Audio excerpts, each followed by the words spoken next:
ஆசிரியர் தாக்கியதால் உடைந்து போன 6ஆம் வகுப்பு மாணவியின் மண்டை ஓடு.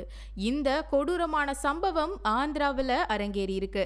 ஆந்திராவின் சித்தூர் மாவட்டம் புங்கனூரில் 6ஆம் வகுப்பு படிச்சுட்டு வரும் மாணவி தான் சாத்விகா நாகஸ்ரீ.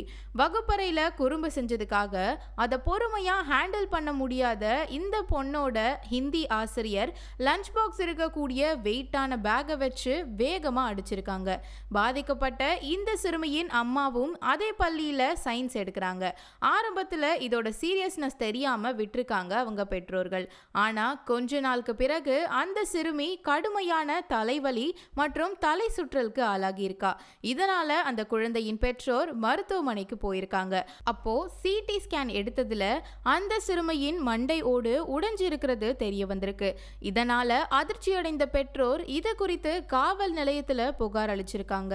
குழந்தைகளை அடிக்க கூடாதுன்னு சட்டம் இருந்தும் ஆசிரியர்கள் இப்படி பண்றது பெற்றோர்களிடையே அச்சத்தை ஏற்படுத்தியிருக்கு.